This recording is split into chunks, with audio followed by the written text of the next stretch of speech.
आप देख रहे हैं लाइव इंडिया हर पल।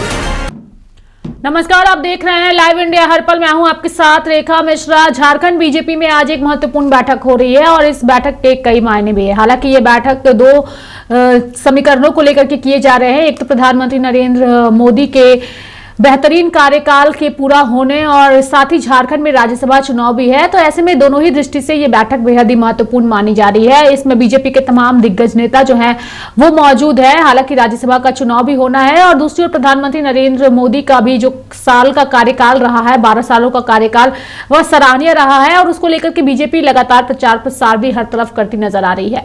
हमारे साथ इस वक्त सीधे हमारे सहयोगी अंकुर जो है वह जुड़ चुके हैं। बीजेपी कार्यालय के बाहर इस वक्त वो मौजूद हैं। हम उनसे जानेंगे कि अंकुर, ये जो बीजेपी की बैठक हो रही है, ये बैठक कितनी महत्वपूर्ण है और इस बैठक के क्या मायने हैं अंकुर?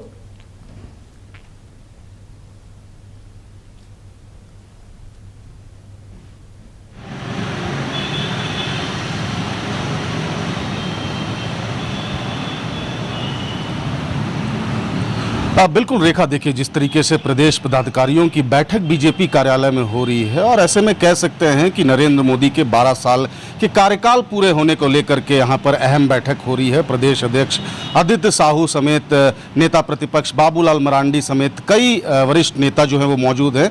और आपको बता दें कि कार्यकाल को लेकर के झारखंड बीजेपी किस तरीके से अपना काम करेगी और आगे चल करके पार्टी को और मजबूत करने को लेकर के ये अहम बैठक चल रही है। आपको बता दें कि 12:30 बजे के आसपास जो है प्रदेश के महामंत्री अमर कुमार बावरी जो है वो प्रेस वार्ता करेंगे और इस बैठक की जानकारियां जो है वो पत्रकारों के साथ साझा करेंगे। वहीं आपको बता दें कि जिस तरीके से इस बैठक का आयोजन किया गया है और आपको बता दें कि लगातार प्रधानमंत्री नरेंद्र मोदी के कार्यकाल पूरे होने को लेकर के जो है बैठकों का दौर जो है वो चल रहा है। इन सब के बीच आपको बता दें कि राज्यसभा का चुनाव को लेकर भी चर्चाएं हो रही है। हालांकि आपको बता दें कि अभी फिलहाल पार्टी को आगे किस तरीके से लेकर के चला जाए, किस तरीके से संगठन को सशक्त बनाया जाए, इसे लेकर के जो है कहीं ना कहीं ये बैठक चल रही है। 12:30 बजे के बाद झारखंड में राज्यसभा का जो चुनाव है, यह चुनाव भी बेहद दिलचस्प बना हुआ है। हालांकि भाजपा की ओर से अब तक उम्मीदवार नहीं उतारा गया है, लेकिन परिमल नाथवानी को भाजपा अपना समर्थन दे रही है और उनके नॉमिनेशन के दौरान भाजपा के नेता वहां मौजूद भी थे। कैसे देखते हैं आप परिमल नाथवानी के उम्मीदवार के तौर पर भाजपा के समर्थन को? चूंकि परिमल नाथवानी को लेकर के सत्ता पक्ष के नेता और खास करके कांग्रेस नेता जो है वो लगातार विरोध करते नजर आ रहे हैं, तो ऐसे में ये राज्यसभा चुनाव कैसे आप देखते हैं?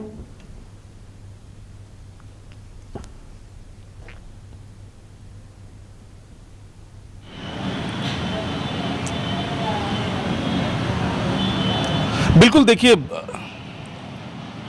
बिल्कुल रेखा, देखिए राज्यसभा चुनाव हैं और ऐसे में जो परिमल नाथवानी जो कि इंडिपेंडेंट उम्मीदवार हैं उन पर तमाम बीजेपी के नेता जो है वो भरोसा जताई है। और ऐसे में कह सकते हैं कि परिमल नाथवानी के पास जो है काफ़ी बड़ा चैलेंज है, क्योंकि जिस तरीके से जेएमएम ने अपना उम्मीदवार उतारा है, कांग्रेस ने अपना उम्मीदवार उतारा है और जेएमएम और कांग्रेस के पास पर्याप्त सीटें हैं। हालांकि कांग्रेस के पास महज 16 सीटें हैं, लेकिन कहीं ना कहीं जिस तरीके से बीजेपी जो समर्थन कर रही है परिमल नाथवानी को, उसे लेकर के असमंजस बना हुआ है और लगातार परिमल नाथवानी जो है वो संपर्क में है लगातार बीजेपी के बड़े नेताओं के साथ।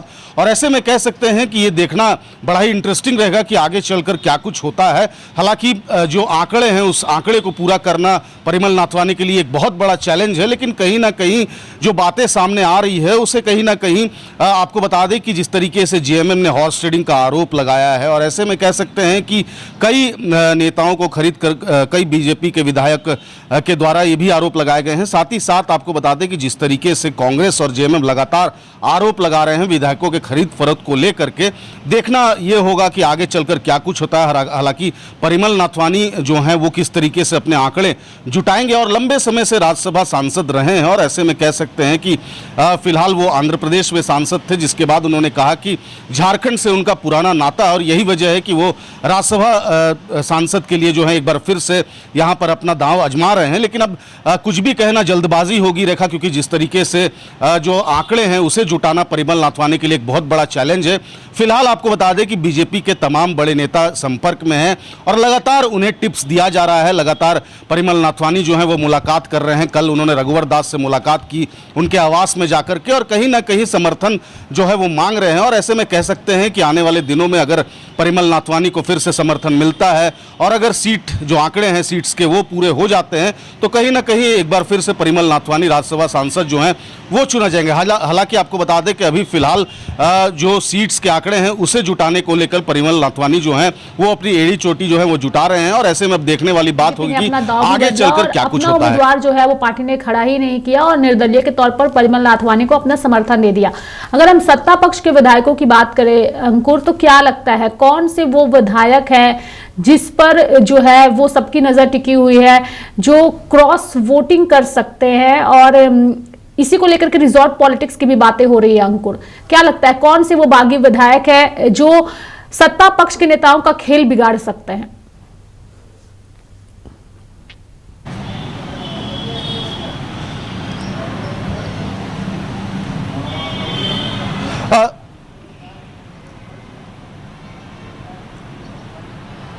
अब बिल्कुल रेखा देखिए, अभी किसी का भी नाम लेना उचित नहीं होगा, लेकिन कहीं ना कहीं आपको बता दें कि जिस तरीके से लगातार परिमल नाथवानी जो 24 सीट कहीं ना कहीं एनडीए के पास है और 4 सीटों को लेकर के असमंजस बनी हुई है। और ऐसे में कह सकते हैं कि अभी फिलहाल कोई भी विधायकों का नाम लेना जो है उचित नहीं होगा। लेकिन आपको बता दें कि जयराम महतो जो डुमरी विधायक है उन पर सबकी निगाहें जो हैं वो टिकी हुई हैं, क्योंकि लगातार जयराम महतो कह रहे हैं कि जो उनके क्षेत्र के लिए काम करेगा, जो उनके क्षेत्र के विकास में सहयोग करेगा, उनको जयराम महतो वोट देंगे। हालांकि उन्होंने साफ कहा कि अभी फिलहाल कोई भी पार्टी उनसे संपर्क नहीं की है, लेकिन जयराम महतो का एक वोट भी काफ़ी कीमती रहेगा, क्योंकि जिस तरीके से जयराम महतो को आपने देखा होगा पिछले दिनों जब नॉमिनेशन फाइल हो रहे थे तो जयराम महतो नहीं पहुंचे थे विधानसभा, क्योंकि उन्होंने कहा कि किसी भी पार्टी के तरफ से उन्हें इनवाइट नहीं किया गया था। और यही वजह है कि जयराम महतो जो हैं वो विधानसभा नहीं पहुंचे थे। और अब देखने वाली बात हुई कि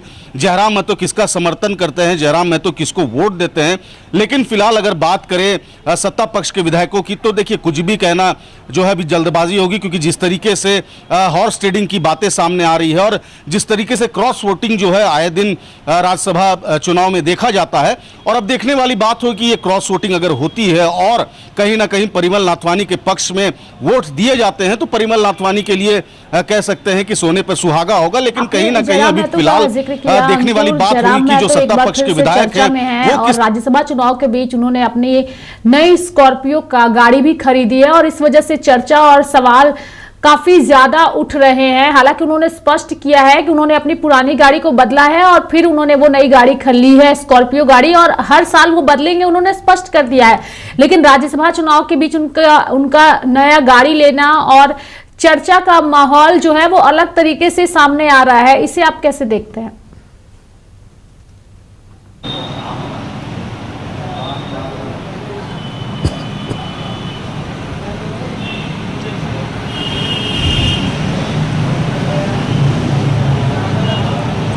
देखिए रेखा, बिल्कुल आपने सही कहा कि जयराम महतो इन दिनों अपनी गाड़ी जो चेंज की है उसे लेकर के कहीं ना कहीं लगातार उनका बयान आ रहा है। उन्होंने साफ कहा कि उनकी जो एक स्कॉर्पियो थी जिसका गाड़ी का नंबर 1947 था वो बेच करके उन्होंने दूसरी गाड़ी ली है, क्योंकि उनका साफ कहना था कि बतौर विधायक जो है उनका वो जिस गाड़ी में चलते हैं वो काफ़ी ज़्यादा किलोमीटर चल चुका है। और ऐसे में उनका साफ कहना था कि कोई भी विधायक इतनी लंबी यात्रा नहीं करते हैं और जनता के बीच नहीं रहते हैं। और उन्होंने साफ कहा कि लगातार उनको गाड़ी चेंज करना पड़ रहा है। हालांकि गाड़ी का नंबर वही है 1947 लास्ट में डिजिट है। और ऐसे में कह सकते हैं कि जयराम महतो का गाड़ी खरीदना राज्यसभा चुनाव के बीच, लेकिन कहीं ना कहीं देखिए रेखा ये भी आप जानिए कि उन्होंने स्कॉर्पियो बेचकर स्कॉर्पियो ही लिया है। हालांकि जिस तरीके से राज्यसभा चुनाव को लेकर के हॉर्स ट्रेडिंग की बातें सामने आती है तो एक मोटा रकम भी मिलता है, तो अमूमन लोग स्कॉर्पियो नहीं खरीदते हैं, बड़ी गाड़ी खरीदेंगे। लेकिन कहीं ना कहीं उनका साफ कहना था कि स्कॉर्पियो हटाकर उन्होंने स्कॉर्पियो ही लिया है। 1947 नंबर की गाड़ी है और ऐसे में उनका जो किलोमीटर है वो काफ़ी ज़्यादा हो गया था और लगातार वो गाड़ी चेंज करते हैं। लेकिन कहीं ना कहीं उनकी सादगी को लेकर के चर्चाएं होती हैं, किस तरीके से वो अपने घर में रहते हैं, धनबाद में जो उनका घर है, साथ ही साथ अगर रांची में जो उनको आवास मिला है वहाँ पर तमाम कार्यकर्ता उनके घर में रहते हैं, आराम करते हैं, तमाम स्टूडेंट्स आते हैं, तो उनकी सादगी को लेकर चर्चाएं बहुत है। लेकिन कहीं ना कहीं गाड़ी को लेकर सवाल खड़े हो रहे हैं। लेकिन उन्होंने स्पष्ट तौर पर कहा है कि गाड़ी उनकी ज़्यादा चल चुकी थी और यही वजह है कि गाड़ी उन्होंने हटा दी है और दूसरी गाड़ी वो लिए हैं। हालांकि अब देखने वाली बात होगी। देखिए, जयराम ने एक बात और स्पष्ट किया था कि उनको कई ऑफर्स लोकसभा में भी आए थे, विधानसभा में भी आए थे और उन्होंने साफ कहा था कि राज्यसभा चुनाव में भी ऑफर आते हैं, ये एक नॉर्मल प्रक्रिया है। लेकिन कहीं ना कहीं ये नॉर्मल नहीं है, ये वैध नहीं है और ऐसे में अगर उन्हें ऑफर आता है और ये ऑफर कबूल करते हैं तो ये अब अगर हमें पता चलता है तो कहीं ना कहीं इस बात पर जो है मोहर जरूर लगेगी कि हॉर्स ट्रेडिंग का खेल राज्यसभा चुनाव को लेकर लगातार खेला जा रहा था और अब अभी भी खेला गया है। लेकिन जिस तरीके से हॉर्स ट्रेडिंग का खेल अगर खेला भी जा रहा है, अगर विधायकों को खरीदा भी जा रहा है, तो कहीं ना कहीं ये जिस तरीके से एक कह सकते हैं कि काफी जुड़ने के लिए और तमाम जानकारियां देने के लिए। तो झारखंड बीजेपी कार्यालय में आज बीजेपी की एक महत्वपूर्ण बैठक हो रही है और ये बैठक दो विषयों पर हो रही है। एक तो प्रधानमंत्री नरेंद्र मोदी जिन्होंने अपने कार्यकाल के 12 वर्षों का बेमिसाल सफर तय किया है, उसको लेकर के पार्टी पदाधिकारियों के साथ ये बैठक हो रही है और साथ ही ये बैठक राज्यसभा चुनाव को लेकर के भी महत्वपूर्ण मानी जा रही है। मेरे साथ फिलहाल अभी के लिए इस खबर में इतना ही। आप देखते रहिए लाइव इंडिया हर पल। नमस्कार।